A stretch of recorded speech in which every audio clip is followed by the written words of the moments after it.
Good evening, it's Peter at Broadleys Nurseries, and today we hopefully it's the first of many videos on propagation and other plant techniques. Today we're doing softwood cuttings.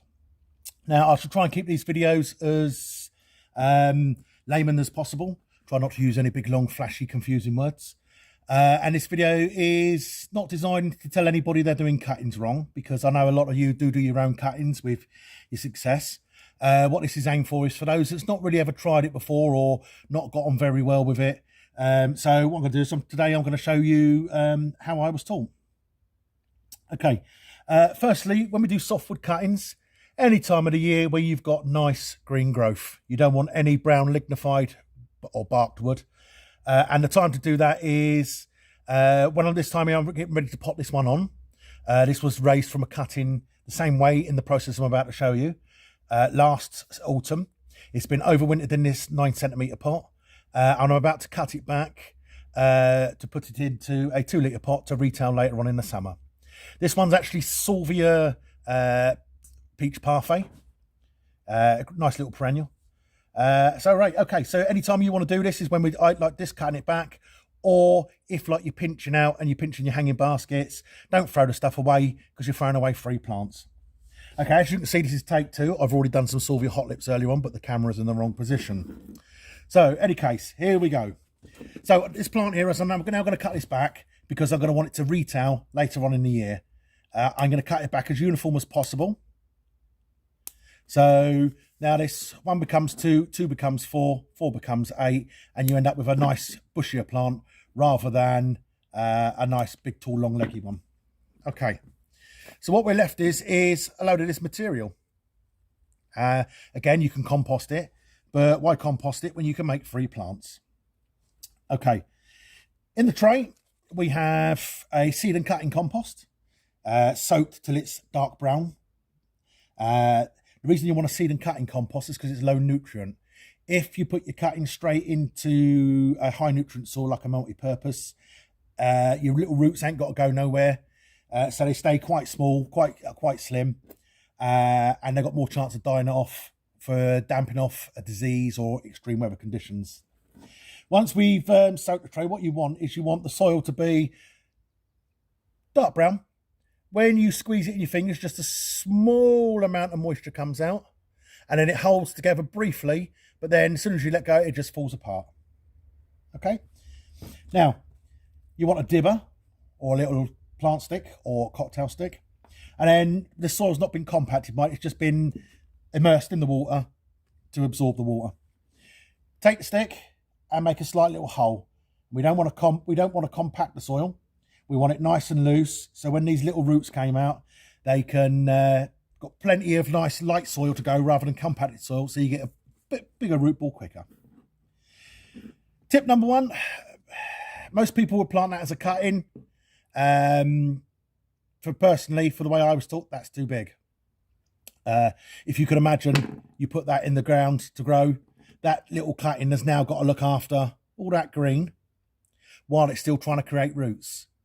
And this is one of the biggest mistakes a lot of people make. Basically, it takes a lot longer for the little cutting to root, and you've got more chance of damping off and dying off and not rooting at all and the cutting failing. So the size of the cutting we want, and then, okay, and again, that one there, what I will do is I will trim that little stalk back a bit more.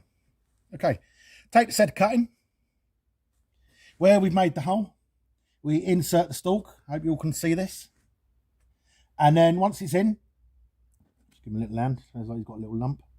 Once it's in, lightly compress around the surface just to close the soil around the little shoot.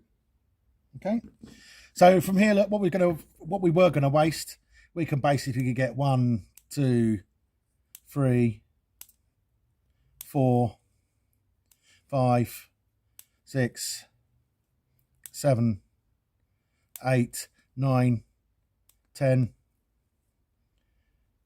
11, 12.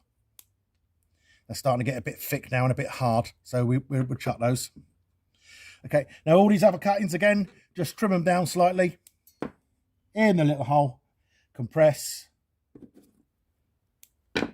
in the hole, compress, so you can see, and again in the little hole, compress.